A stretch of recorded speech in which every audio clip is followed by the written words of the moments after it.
kwirirwa mwohereza abantu mwirimbe Pastor Claude napfe azapfa yumve Pastor Claude napfa nibura mwabikecuru mwe simbahabuka mwabigore mwe simbahabuka mwabigabo mwe simbahabuka by'ibigoryi Bibiliya ivuga ntago mbahabuka nguro mumeze nk'abari kwandika ku mazi yo nkubona uri gutera kamera ukabeshya abantu ngo ikibazo cya runaka ngo cyageze kwa president hari ibintu mukwiriye no kubanza mugatekereza namwe ubwanyu president n'undi muntu president n'umuntu udakwiriye kuba yazanwa muri izi nkuru no muri ibi biganiro muza kubeshya no guhahamura abantu sibyo bituma duhora mu kubeshyanya bituma duhora duhigana aho ndurampiga urashaka kunyica nanjye nguhige ndashaka kukwica habaye iki gituma wumva ko ubwo mugenzi wawe ari kurya nawe ushaka kurya ushaka kumukura mu byo arimo dukwiriye gukizwa no kwiha yabaye content kubera ko wabuze ibyo uvuga kubera ko wabuze ibyo uboga we turanabiyamye hasigaye kreye inkuru yawe je uve ku nkuru yawe hako niba ushaka kuyikomatingaho kwikomatingaho ushaka kunyohereza muri mabuso muri gereza ari gukorerwa ihohoterwa zamukora ubuvugizi kugira ngo arenganurwe imyirirwa muza mu tubogaho muri comment mudutaha ibirutsi mudutera isesemi habwa ibyo ngibyo bizatunyeganyeza kuko urubuga dukoreraho n'urwacu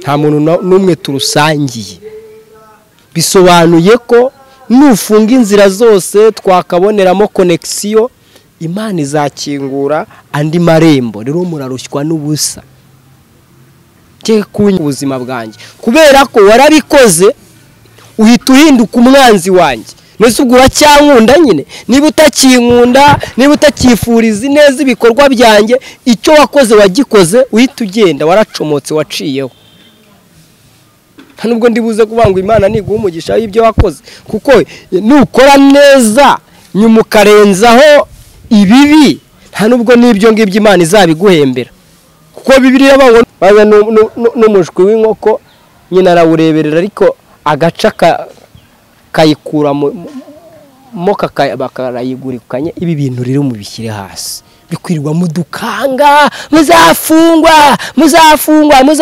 turabizi ko tuzapfa no gufungwa nabyo turabizi ko byashoboka kuko nibyari nzamara imirimo wamaye ngo nsezere ku isi nigereriye mu ijuru nsangeyo wampfiriye turirimba n'indirimbo ya Mose n'iy'umwana w'intama nzamumenya ko ari Yesu mukiza wanjye wapfiriye nzamumenya ko ari Yesu mukiza wanjye wapfiriye nzamumenya ko ari Yesu mukiza wanjye wapfiriye.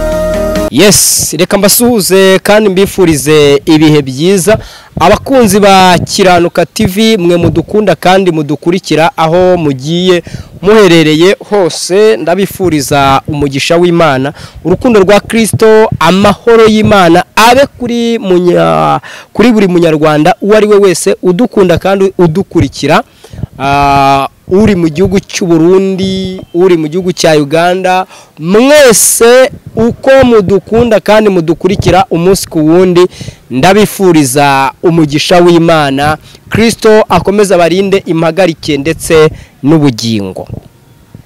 Uyu munsi wa none turaje hari abantu benshi baba bashaka yuko tubavugaho ariko by'umwihariko ari cyo ngira ngo banze mbwira abantu mureke tuba abantu b'abanyabwenge tuba abantu basobanutse nubwo tuba dukora content ariko content ni nziza kuzikora ni byiza ni n'iby'igiciro ariko iyo dutangiye kugaragara nk'abantu bahanganira ku kintu kimwe nabwo ntabwo aba ari ibintu byiza. Buriya utaranirwa agaramiye burangwa agira ngo ijuru riri hafi. Hari mwene data unyohereje ikiganiro, anyohereje kino kiganiro, reka mbumvishe. Uretse n'ikiremwa muntu ibi bintu unabikoreye inyamaswa, tunashingiye uburyo igihugu cyacu kibungabunga urusobe rw'ibinyabuzima. Ibi bintu biri gukorerwa Pastor Mutesi biramutse binakorewe n'inyamaswa cyangwa se bigakorerwa n'ikindi kinyabuzima, niyo yaba ari n'inzu ugasiga irangi abantu bakaza bakaryanduza, niyo mpamvu yibasiwe ku buryo bigaragara ko hariho nk'ikipe y'abantu yagambiriye kuzamutembagaza nko mu Rwabayanga, ihora imusunika ijyana muri Nyabarongo, wenda agahasimbuka kongera igasunika igatwara muri Nyabugogo, akahasimbuka kongera igasunika igashaka kumuta muri Mukungwa, agasimbuka yabona rokotse kongera ikagaruka igashaka kumuta muri Sebeya, agasimbuka iyo kipe yabona atamizwe na Sebeya igashaka kumuta muri Muhazi, ejo kongera akarokoka, bakabona ni muzima, bakabona abantu baracyamukunda, bakabona Gira Neza TV biracyakora, bakavuga batereka tumujyane noneho tumute muri Rweru, bajugunya muri Rweru bakagira bati buri arapfiramo, ejo bajya kubona ko avuye muri Rweru. Reka duse nk'abasoreza ahangaha. Uyu ni Ibyishimo official, Imana iguha umugisha, yaranakuzamuye rwose, ni byiza ni by'igiciro, ariko uri mwene data, icyo ni icyambere. Uri umwe mu bapasiteri bamaye agatuti ku rusengero iwawe nza kuhabwiriza ubutumwa. Nta byinshi rero nenda kuza kukuvugaho, kuko abenshi bamushaka nyine ko tubavuga kugira ngo bimenyekane ko twabavuze, bimenyekane ko twagize gute, ariko uzarya umwungu usiba ibamba. Mbikubwiye mu Kinyarwanda, mu kinyabupfura cyo kukubaha nk'umupasiteri, ariko YouTube itaza kuza kukurangiza. Wakomeje ukikorera ku bijyanye n'amadini, ibi bintu bya Pastor Mutesi muza gushaka gucurikanga, mushaka gucurika abantu, ejo mutazisanga mwarabaye ibikoresho bya Sekibi. Nongere mbisubiremo, Pastor Mutesi ni igiki ku buryo amakuru ye mu bwango yageze kwa perezida?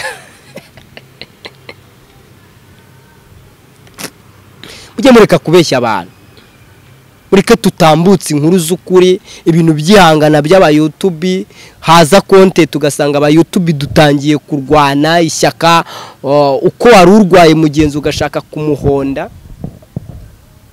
abwa ari byo.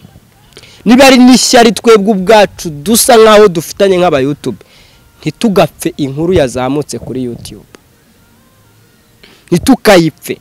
Kuko niba uri kunyaha ufite telefoni yanjye, umpamagaye ukambwira ati Ezekiel ibiki ibintu ntibigukwiye, ariko nawe ukareka kusa nk'ugaragaza nk'uri gushaka kubisensibiliza, ariko ibyo reka mbirenge. Nuko abantu benshi mukunda kunzanira ibiganiro abandi bankozeho, akenshi simba nanabibonye, nta nubwo mba nshaka no kubireba.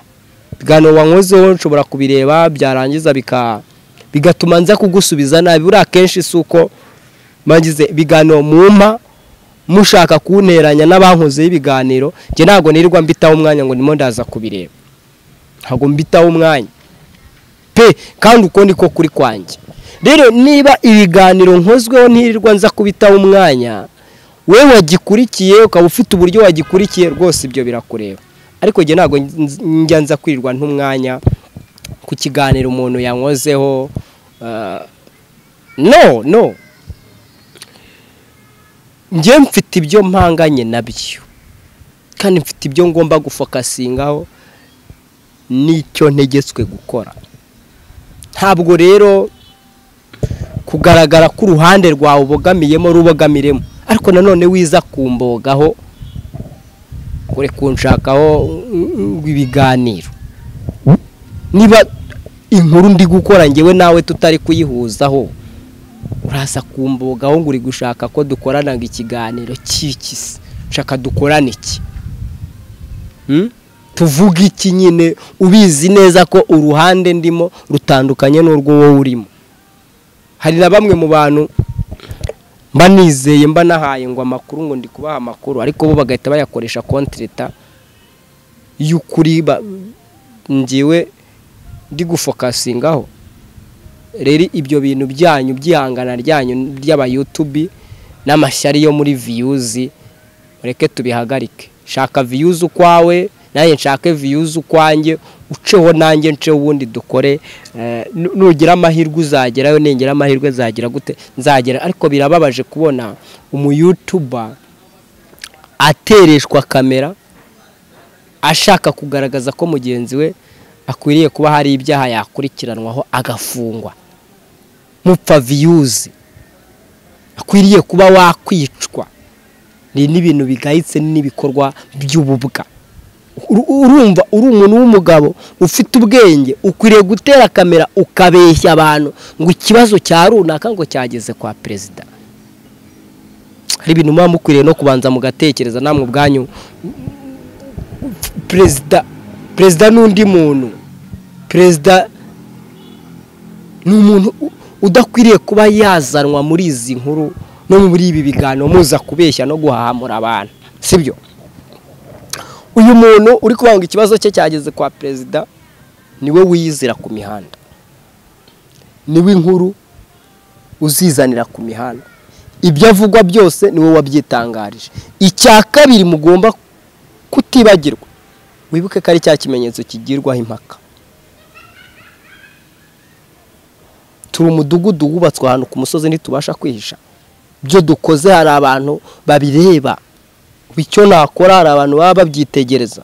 Bashobora no kumbika ariko bazi neza ko hari igihe bazabizana. Ariko nasanze hari indwara abanyarwanda n'abanyarwandakazi turwaye kuruta n'abandi baturage b'ibindi bihugu. Abanyarwanda turarwaye kandi turarembye ndetse dukeneye umuti, dukeneye kuvurwa. Kandi twebwe ubwacu nituticara inabi dufitanye tuyihanduremo tuyikure. Muzarebe muri politiki. Muri politiki usanga n'ubundi n'abanyarwanda bahanganye bapfa ibintu bitandukanye, ukareba ukibaza ni ryari umuntu witwa umunyarwanda nibura azishimira mugenzi we. Ni ryari ushobora kuzicara ukishimira ibikorwa bya mugenzi wawe, ukishimira ko mugenzi wawe akuyoboye neza, ukumva urabyishimiye. Nk'ubu dufite impande ebyiri z'abanyarwanda. Hari abanyarwanda twemeranwa twese tugakunda ubuyobozi bw'igihugu cyacu, ariko hari n'abandi bari mu gisata kitanemera kitanashaka no gukominikana n'umuntu wese uvuga ubuyobozi neza. Ibyo nibyo mu gisata kigendanye na politike. Ariko se tuzahora duhanganye kugeza ryari? Kuki ibyo bamwe babona nk'ibyiza abandi babibona nk'ikizira? Kandi icyo ni igisata cyatwebwe twitwa ko turi abanyarwanda. Turafiki twese ko duhuriye ku rurimi rumwe, ko duhuriye kuva amaraso amwe, ko dusinzira kimwe, ko dusura kimwe, ko dutambuka kimwe, ko tureba kimwe, ko n'ururimi tuvugana rwumvikana. Turapfiki. Muririmbyi w'umurundi yararirimbye aravuga ngo ingoma n'abatware biragerageza bigahitana benshi bigakiza bamwe. Ni iki kibazo abantu tubitse ku mitima yacu gituma duhora mwihangana, gituma duhora mu kubeshyanya, gituma duhora duhigana? Aho ndurampiga urashaka kunyica, nanjye nguhige ndashaka kukwica. Habaye iki gituma wumva ko ubwo mugenzi wawe ari kurya nawe ushaka kurya, ushaka kumukura mu byo arimo? Dukwiriye gukizwa no kwihana bundi bushya. Abari mu bihugu by'amahanga, abari hagati, ibyo bintu cyane cyane ari ibintu nifuza ko mwakwikuramo. ibintu byo kumva ko niba runaka hari ikiganiro yakoze, ntabwo gucyaha umuntu igisubizo ari ugushaka yuko afungwa. Uwo munabi no kumva ko abantu bose bagomba kurangirira muri gereza, icyo kintu mukikuremo ndabibasabye. Jemba ndi hano mu rwego rwo kubagira inama bitewe n'ibyo mba nabonye ku mbuga nkoranyambaga zigiye zitandukanye, kikuremo. Icya kabiri, kumva ko ikigomba gukemura ikibazo kiri hagati yawe na mugenzi wawe ari urupfu. Kuko ushobora kumwifuriza kwapfa nawe akakwifuriza gupfa. Cyambere mujye mubanze mubitekereze kabiri. Wambaye umubiri upfa nkuko nawe yambaye umubiri upfa. Wambaye umubiri wafungwa nkuko nawe yambaye umubiri wafungwa. None se icyo umwifuriza nawe ubwaye cyakugeraho, urumva utarushywa n'ubusa kwe? Niki cyabakamuyemo ubumuntu? Niyo mpamvu mutagira ubumuntu. Niyo mpamvu ushobora kuba ikibazo ahantu hariho hose ushobora kuba wabugeze kubera ubugome bwo gushaka ikijya mu gifu gusa. Twebwe twibereye mu gisata kiyoboka mana, ariko uraza ukampuza na politike gute? Ibibazo byanjye uraza ukabihuza na politike gute? Ibibazo mfitanye n'umukozi w'Imana mugenzi wanjye, kuki utaduhamagara kubikemura nk'abakozi b'Imana? Ahubwo ugashaka ngo birangizwe na presidence, ugashaka ngo birangizwe na RIB, ugashaka ngo birangizwe n'inzego z'iperereza. Kuki ushaka ko ari bwo buryo birangiramo? Kuri umugome waretse twebwe nk'abapasiteri cyangwa nk'abahanuzi ibyo bibazo byacu twebwe tukabyikemurira, ko turi abavuga butumwa, turi abahanuzi. Kuki tujya kubwiriza abandi kuva mu byaha, ariko twebwe ugashaka ko tugomba kubwirizwa na RIB cyangwa tugomba gukeburwa na RIB? Kubera iki twebwe tutabyikemurira?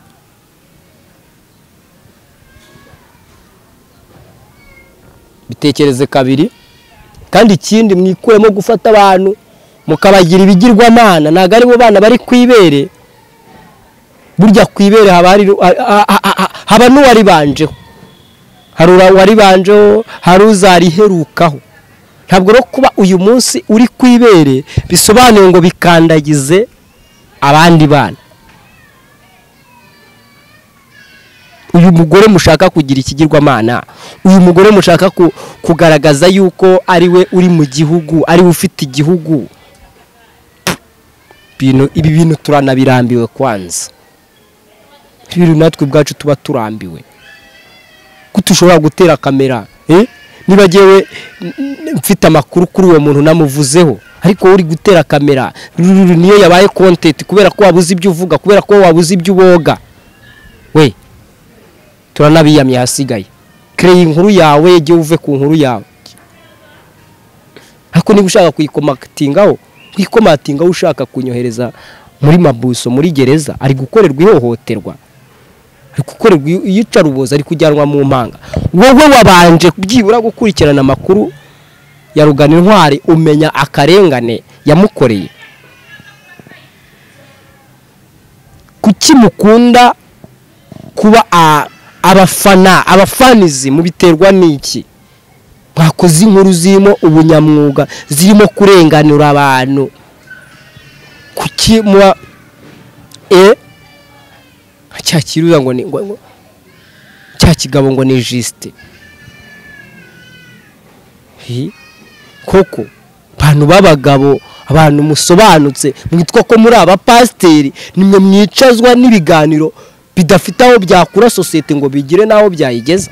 Witwa ngo uri umupasiteri muzima, waranantumiye mu rusengero iwawe, gatsinda ibyo twasenganye, ibyo nagiriye neza, ibyo nigishije, ibingibi nibyo bihinduka bikaba abanzi banjye.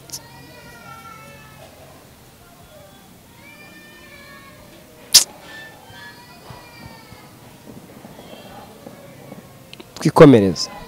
Hariya uburyo mbambirebye nkabona atari ibintu bigukwiriye nk'umupasiteri. So ndagira ngo rero nibwirire abantu mwifuza yuko dufungwa, ntabwo muzabibona, ntabwo muzabibona rwose. Icyakora muzabitegereza, amaso yanyu azahera mu kirere, nk'uko ingurube itabasha kureba hejuru, niko namwe mutazigera mubona twafunzwe. Nibinaba ngombwa yuko icyo gihe kizaba kigeze, Imana izabanza ibacukurira inzobe bashyiremo kugira ngo mutazatwishima hejuru. Munyumve neza, ntabwo makanye ko ibyo bitadusohora, ariko kugira ngo mutazatwishima hejuru muzabanza mushyingurwe, kuko umuntu wese uri munsi y'ijuru, ijuru rimubereye umutaka rikamubera ubwugamo, arageragezwa kandi yageragereshwa icyo ari cyo cyose cyatuma agera ku musaraba cyangwa akagera aho Imana ishaka ko agera. Iyi gereza mushaka ntago abayigiyemo bose ari imbwa zacu. Hari abayigiyemo bari abagabo, hari n'abayigiyemo bari abaminisita. Ntabwo Ezekiyeli rero byaba ari igitangaza kuba yafungwa. Icyakora kubera umurengwe wawe uri kuboga ushaka yuko dufungwa, ngiye mbifata nko kuboga, ariko ibyo bibogo byawe ntago ari byo byatuma twisanga muri skandari wowe ushaka ko twisangamo. Ntabwo bishoboka.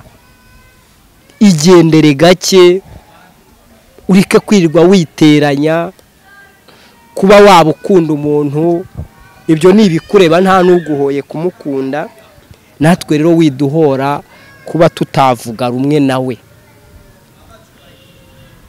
Ntabwo jyewe uzamamagarira kuvuga rumwe n'umuntu kandi hari uburyo njyewe mbyiyumvamo.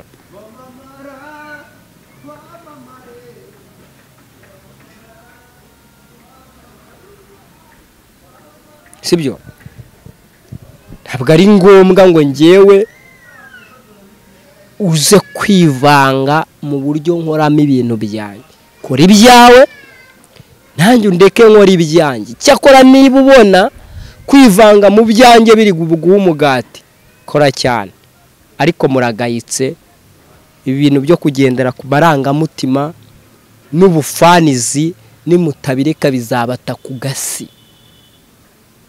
Uyu munsi hari umuntu mushobora kwisanga atawe muri yombi, nawe ukaba wahita ubigenderamo kandi ari ukubera guhubuka no gukora ibintu utatekereje wowe. Muri mwese nta n'umwe uzampagarika gukora inkuru n'ibiganiro birenganura umuntu mu gihe yaba arengana. N'undi uwo ari we wese nzamukora ubuvugizi kugira ngo arenganurwe. Imwirirwa muzamu tubogaho muri komenti, mudutaha ibirutsi, mudutera isesemi, habwa ibyo ngibyo bizatunyeganyeza, kuko urubuga dukoreraho ni urwacu. Nta muntu n'umwe turusangiye. Bisobanuye ko nufunga inzira zose twakaboneramo connection, Imana izakingura andi marembo. Rero murarushywa n'ubusa. Cye kunyanga ntacyo bintwaye. Ngize amahirwe nabatunga mwese muri abanzi banjye, kandi nagira amahirwe mukanyereka ko muri abanzi banjye.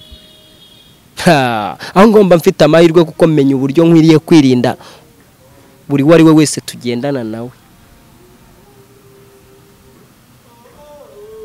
Gusa nimushaka ko duhangana tuzahangana, ariko nimushaka ko tworoherana nabwo tuzoroherana. Muri mwese nta n'umwe turusha kuvuga. Natwe tuzi kuvuga kandi ntago tuvuga dufite biranteka, ntago tudedemanga. Ikindi muri mwese nta muntu nsaba. Numfite nuncumbikiye mu izuru rye nampfune mvemo. Umfune mvemo. Akureke kuza kubeshya societe ahangaha. Sibyo? Umfune mvemo, niba uncumbikiye umpararukwe umhage. Ariko mureke ibintu byose bijye ku karubanda turangiza feri hano. turangiza feri hano ndugu yangu. Bagabo ndabazi namwe mwabagore mwe ndabazi ibyo bintu byanyu muba mwarihaye ribu ni sose. Ubu uri cyana kinyoni ku buryo cyangwa uri kibwana kimbwa ku buryo batera akabuye kikabwejagura ngo bataba urabwejagura iki? Kariwe wizanye mu mihanda, kariwe wizanye mu kibuga, niki kigutera kubwejagura? Waretse kubwejura ahubwo ukaza nyine bakakwasa, abajama bakakwasa, kariwe uba wariteje imihanda ko nta muntu waje kugukura mu rugo rwawe ngo uze kwidarapa hanga. Kuri iki kudarapa byakabaye ikibazo.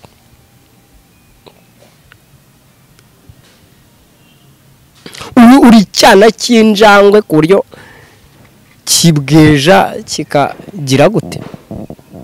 Ntabwo muri ibyana by'inyoni batamika cyangwa byigishwa kugenda. Nimwe mwizanye kuri YouTube, nimwe mwimenyekanishije kuri YouTube, mwizana muzanywe ngo n'amarira y'abagabo babakubitaga, mwizanye ngo abagore barababangamiye, mujye muhagarara bababage. Ayo mazina mwiyambitse mwiyita ngo muri abapasteri, ngo muri abavuga butumwa, muhagarare abagaruke.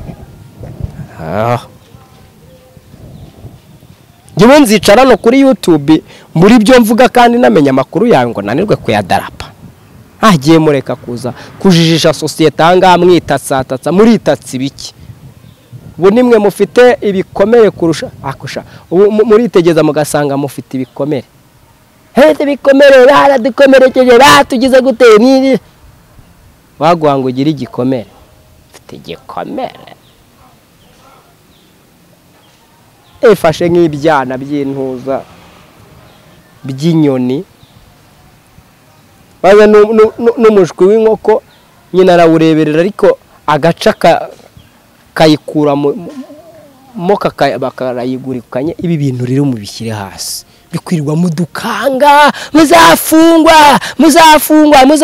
Turabizi ko tuzapfa no gufungwa nabyo turabizi ko byashoboka, kuko iyi si ntisakaye buri wese yanyagirwa. Ariko twagaye imbwa itadusangayo muri urwo rupfu, muri iyo mva nagaye imbwa itahansanga, mu gufungwa nagaya imbwa itagira gute itafungwa. Mfite ingero nyinshi z'abantu baje batwataka hano kuri YouTube kandi bavuga yuko tuzisanga mu maboko atari ayacu, bafunzwe mbere yuko twe dufungwa. Hari na bamwe ngiyewe ndamutse nanafunzwe nasanga yo nk'ababwe tugahoberana ngababaza ni burya nawe wantanzeyo, ariko nanjye akambaza ni burya se nawe uraje. Rero ushobora uyu munsi kuvuga ngo nifungwe kubera ko izo mbaraga wenda uranazifite, ariko ngaya abantu muhora mukangisha gereza. Gereza nta muntu uyitinya, nta nubwo gereza yatubuza gukora akazi mu gihe biri ngombwa ko dukomeza tugakora akazi, kandi mu gihe bino byahinduka twakora n'ibindi. Ariko mujye muhagarika kuza gutera ubwoba abantu, twe ntago tubahabuka. Nta bikecuru mwe simbahabuka, mwabigore mwe simbahabuka, mwabigabo mwe simbahabuka, by'ibigoryi Bibiliya ivuga ntago mbahabuka. Nguro mumeze nk'abari kwandika ku mazi. Iyo nkubona uri kugira gutyo umeze nk'uri kwandika ku mazi, niyo umpamagaye ngo nimve ku izina rya runaka, nkufata nk'umuntu uri kwandika ku mazi. Niba udafite ikintu mariye, niba ushaka ko mpindura akazi ndi gukora niko kantunze hano muri Uganda, ntabwo nzaguhamagara ngo nkubwire ngo gira ukuntu ngenza ngo bagiye kunsohora mu nzu. Ntabwo ibyo nzaguhamagara ngo nze kubikubwira. Rero mu gihe ndi mu kazi ndi gushakira umuryango wanjye ubuzima, hagarika kuza kumbogaho. Stop. Kinda gake hano twese, buri wese ntawe uyobewe icyo aba ari gushaka. Uraza kunyakura uzabibu rwanjye. Witwa Habu yabwiye nabo taramubwira ngo mu ruzabibu, mu igihambo cy'uruzabibu rwawe ndaguha urundi rurusha ubwiza. Aramubwira ngo biragatsindwa ko nareka nkaheba gakondo ya basogokuruza, nanjye rero biragatsindwa ko nahagarika ibyo natangiye. Mugerageza kugenda munyura mu nshuti, mubari inshuti zacu, mukagerageza kugenda mubadukuraho, abo nibagende. Nabo mubwira ngo nibatuvaho bakatuvaho, bajye bagenda, twebwe nubwo twasigara turi agati k'inkokora. Je nubwo nasigara njyenyine nkanasigara n'umugore nari kumwe nawe, ariko ntibyahagarika ko mvuga ukuri. Muranyumva neza? Rero mwebwe mwese mukora ibibareba, ibitabareba mushyire hariya, natwe dufite ibyo turi gukora. Muri mwese ntawe ndaza guhagarara ku iduka ry'inuzi ry'imyenda cyangwa ry'iki, ntawe ndazaho guhagarira ngo jya kubwiriza ubutumwa bwiza ngo tukuzure umuhanuzi. Hano kuri YouTube ni urubuga ducururizaho ibintu bitandukanye, kandi tukabona tubayeho n'imiryango yacu ikabaho, tukambara tukagira gute, nta nubwo dushonje kuko ntago twaje kubasabirizaho. Mbona hari ibintu bimeze nk'ibicucu biza kwandika hano ngo turashonje, ngo dore uko dukanura. Urareba ukabona undushiki, urumva hari ikintu na kimwe ndusha?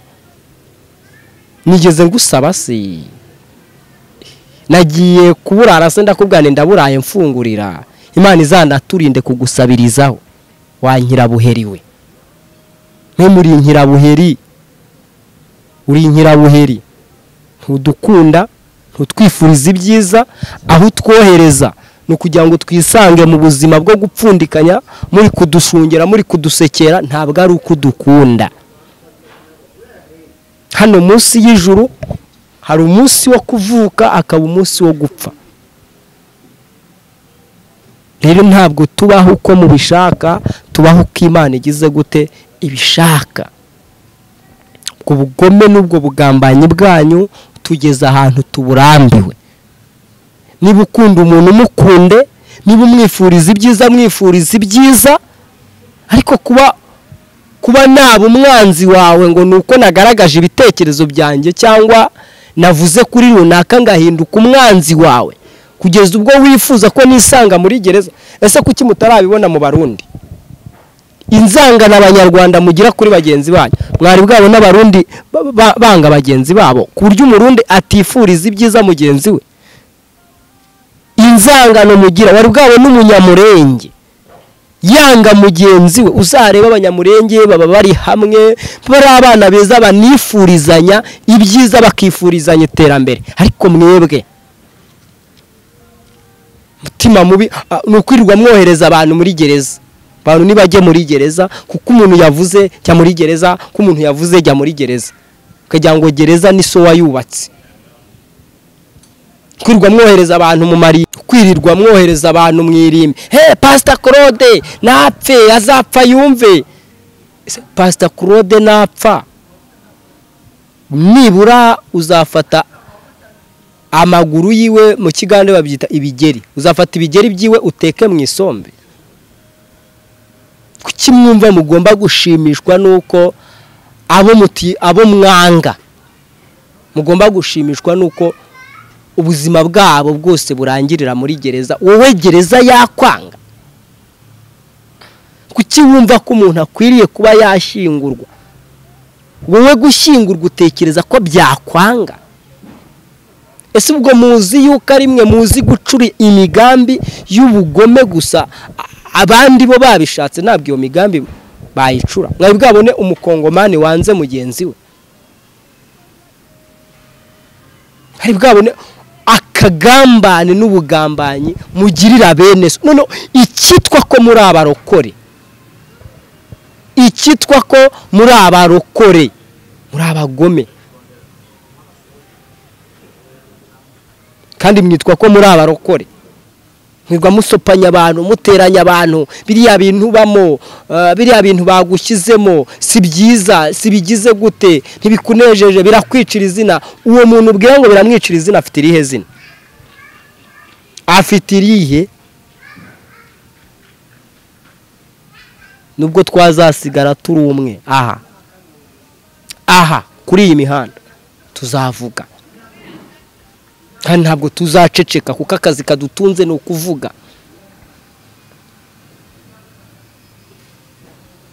Ariko inzira zose muba mucamo muduteranya n'abantu, umuntu waguherezaga. Hari umuvandimwe, njye ntabwo ndi umugome, sindi n'umwana mubi. Hari umuvandimwe ashobora no kubyandika muri commentaire. Njye yarayanyobejeho amafaranga anyoberaho. Nta nubwo yari amafaranga makeya, yari n'amafaranga rwose nari kwikenyuza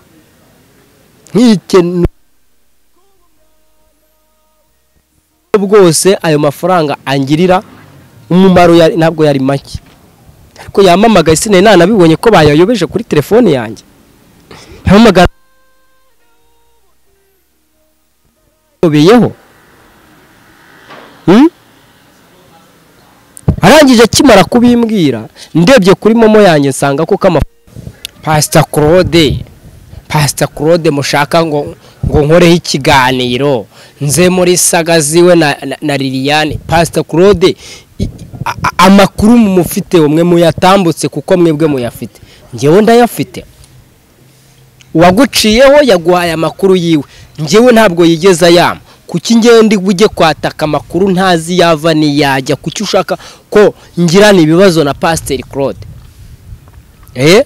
Kubera iki kuba nge na Pastor Claude twaba amahoro bigutwaye iki? Hari ikibazo bigutwaye?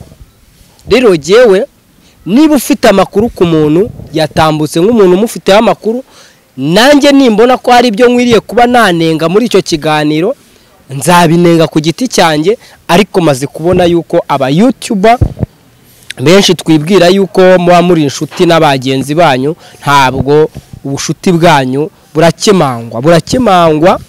Kandi ibi bintu aba YouTuber nimutabihagarika cyo guhora muhanganye na bagenzi banyu, umuntu agaca hirya yagutamika udufaranga, ugashaka guhita ugoreka ukuri, inkuru ya mugenzi ugahita uyifata ukayitesha agaciro, ku buryo uba intandaro yo kwisanga mugenzi wawe yafunzwe kubera ko baguhaye utuntu tw'intica ntikiza. Ahubwo ribi bacunge, nimwe aba YouTuber muri kurya ruswa yo kugoreka ukuri.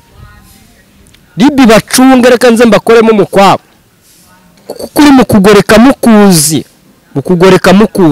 Niyo mpamvu mbabwira ngo kubera icyo abantu tuvuga ururimi rumwe, dusa nkaho duhanganye, tuba dufitanye umunabi, ubugome, ku buryo utakwifuza ko mugenzi wawe aguterana imbere. Ni iki mwamupfa n'abavandimwe banyu? Ubu ngewe nteye imbere nawe ugatera imbere, bigutwaye iki? Bintwaye iki? Ntabwo twafatikanya mu gushaka ubuzima.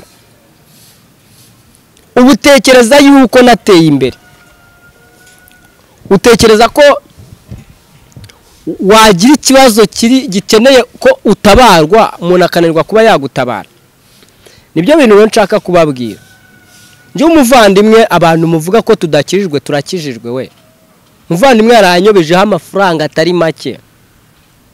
Amafaranga nanyemereraga kuko ndi mu Bugande, ikindi nawe yohereje ari kure, kugira ngo MTN izajye kwinjira muri ibyo bintu ibiki n'ibiki. Byari ibintu byari kumufata nawe igihe, ariko nari kuba namaze kuyakoresha ibyo ngomba kuyakoresha, cyangwa ngazamushyiraho n'igihe cyo gutangira kuyamwishyura.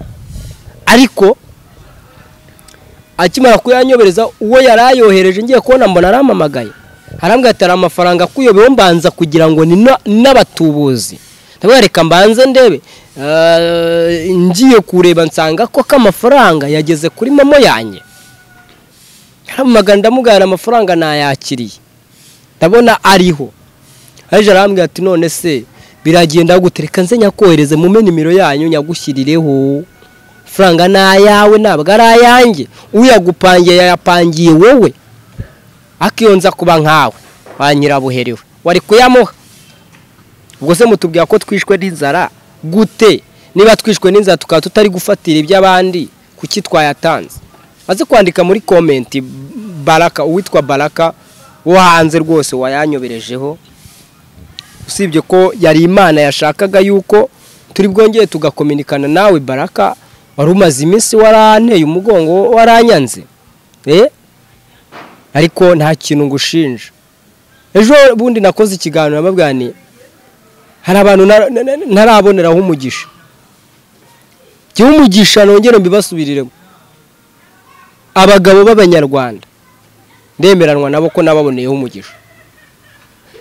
Abantuza abadamu b'abarundikazi n'abagabo b'abarundikazi njye nababoneyeho umugisha, ariko kugira ngo uzabone umumama w'umunyarwandakazi ashobora kuguha intica ntikize y'uyu munsi,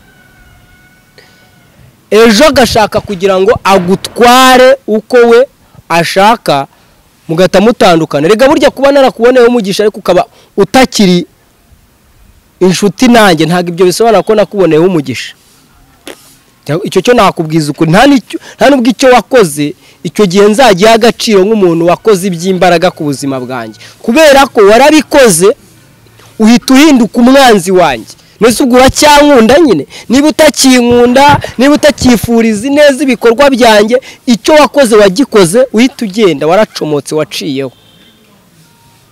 Nubwo ndibuze kuvuga ngo Imana niguha umugisha y'ibyo wakoze, kuko nukora neza nyuma ukarenzaho ibibi, nta nubwo n'ibyo ngibyo Imana izabiguhembera, kuko Bibiliya ivuga ngo nukora ibyiza uzemerwa, ariko ibyaha byituga tugira ku rugi rw'umutima wawe kandi ugomba kubitegeka. Rero ibyo bintu muba mutubwira ngo nyine twawubagiriyeho turaramuka, ariko mwaradutereranye muragenda. None ubwo tuzabavuga iki? Tuzabavuga iki mutakiri kumwe natwe, mutakiri inshuti zacu? Hariho umuvandimwe umwe uri muri Amerika, nigeze kugiraho umugisha w'umuntu w'abantu babiri yubakiye inzu, ariko nkibaza uburyo umuntu ashobora gukura amafaranga yiwe akantuma tukajya kubakira umuntu inzu, twamara kumwubakira inzu byose birangiye tugapfa akantu gatoya, agahita agenda uburyo atazibuka yuko uwo muntu bigeze gukora. Ubwo se nk'uwo nguwo uzamusabira uwuhe mugisha kwe? Wenda watumye aryama mu nzu wazamusabira umugisha, ariko se nkanjye niba atakiri kumwe nanjye kandi ibikorwa by'urukundo bigihari, ibyo yasapotingamo bigihari, akaba atakibikora, uwo nguwo atekereza nyine uko amfata, kuko nawe ndabizi ko amfata nk'umwanzi, amfata nk'umuntu utaramwubashye, utaramwumviye, nanjye se nzamufata gute? Nuza mu buzima bwanjye uje kugira ibyo ukora, bikore nk'inshuti ihoraho, wibikora nk'umuntu uri kuguruka. Ngusabire umugisha, dukomeze tubane, nanjye hari igihe Imana izangirira neza nkaba nagufasha, nkaba nagutabara, sibyo nkakwitura ibyo wankoreye. Ariko mu gihe nshobora kubana nawe ntazabasha kuba nakwitura ibyo wankoreye, icyo gihe ntabwo navuga ngo uri inshuti yanjye. Hari umukecuru nikundira cyane, Imana izakomeze kumugirira neza, wibera muri Amerika, umukecuru wanjye witwa Mukandutiye. Ubwo niba muvuze gutya araza kwiyumva, ngenda mukunda, yarwaye arabimbwira, yari muzima akabimbwira, akandamutsa. Hari n'igihe nge nshobora no kwibagirwa, nkaba namara icyumweru cyangwa ukwezi ntaramuha aka SMS kamusuhuza, ariko nkajya kubona we arandamukije, aranshuje, kandi ni umukecuru wakoze iby'imbaraga ku buzima bwanjye, wakoze iby'imbaraga, wanguriye ibishyimbo, akangurira umuceri. Iyo ari mu bihe bitari byiza arambwira ati ndi mu bihe bitari byiza, unsengera Imana izangirire neza. Uwo ni inshuti y'ibihe byose. Hari undi mu mama sinzi niba akiriho, sinzi niba ahumeka umwuka w'abazima, yajyaga ngirira neza rwose, yajyaga ngirira neza, ariko yari afite umuhungu wari ufunze, tugasenga, gusa sinzi niba yaraje kuba muzima, niba yarapfuye. Nyine hari abantu twatakaje ariko tutazi niba ari bazima cyangwa barapfuye. Niba ntazi ko wapfuye, nkaba ntazi cyakujyanye, ukaba utaramenyesheje, wowe uratekereza iki? Imana ikomeze ibarengere, ikomeze ibazigamaho mu gihe muri, ariko mu buryo nabivuzemo niko kuri. Urukundo abanyamurenge bafitanye, urukundo abarundi bafitanye, urukundo abandi banyamahanga bafitanye, twebwe abanyarwanda n'abanyarwandakazi turamutse turugize twagera kure, tutizirikanye cyangwa tuzirikana b'imiryango yacu, tukazirikana na twese muri rusange, twagera kure. Rero ntituzajya tubivuga ni mukarakare, kuko biratangaje, biranababaje niba muri inshuti zacu mubitwereke, niba muri abahesha b'imigisha kuri twe ni mubitwereke, ariko nimwe mutuvumagiza mukatwohereza muri ribu, mukatwohereza ngo tujye gufungwa, mukatwohereza mu marimbi. Nta murundi ndabona yanditse comment inyohereza kujya gufungwa ngo ribu ni inkurikirane, ntawe. Ababikora mwese nabitwa ko muri abanyarwanda, si mwese, nimba avuga si mwese nanone, ariko abitwa ko bafite ururimi rw'ikinyarwanda, bafite ubugome abenshi, ariko si bose. Burya umuntu ushobora kwandika agatinyuka kwandika commentaire ngo bagufunge burundu, utisha umuntu bisobanuka kwifurije gukora icyaha cyatuma ufungwa burundu, ariko ntabwo imigambi yanyu izahama, ikindi ntabwo izasura. Gero ndabasabira kwezwa, nkabasabira gutunganwa, nkabasabira kwikuramo amashyari n'ubugome mufitanye n'ubwicanye mufitanye, ibyo bikava mu mitima yacu, tugakizwa tugakiranuka tukagera ku musaraba, ubundi Kristo agahabwa icyubahiro. Ariko ibintu by'ubugambanyi, kwigira inarijye, kwegama ku kintu kimwe ukumva kutatsimbuka kuri icyo kintu wemeye wakiriye, ntabwo kuba ukunda umuntu bisobanura ko uwo muntu atakora ibyaha cyangwa ngo akore amakosa. Reka nshimire wowe wari udukurikiye mwese muri rusange, ariko mureke kuduteranya. Mu gihe Pastor Claude atateye kamera ngo habe hari ibibe ari kuvuga kuri jye, niyihe mpamvu uri bujye gufata utuntu tw'udufutifuti tugatuma nkora inkuru kuri Pastor Claude? Tubonari muramereza amaudio, mwe mubikore, mwebwe mufite uruhande mubogamiyemo mudasha mushaka ko dukubita Claude kuko mwebwe mwabyishyuriwe, ariko nge ntago nigeze nishyurwa. Nge se nishyuye kugira ngo mfate umuvandimwe mu bambi, ariko mwebwe mwamaze kurya intonorano, murashaka yuko dufata umuvandimwe tukamubamba kugira ngo inkuru ya wa mudamu iveho, ubundi twatakiya Claude. Ahubwo mwe muri kumarana kandi muzira utuntu tw'intica ntikize. Imana yereze umugisha buri wese warunkurikiye, babwire ngo ibiganiro byacu nakagaruka. Nitwa Ezekiel Rukundo, murakoze cyane. Imana ibarinde impagarike n'ubugingo, ndabashimiye by'umwihariko mwese.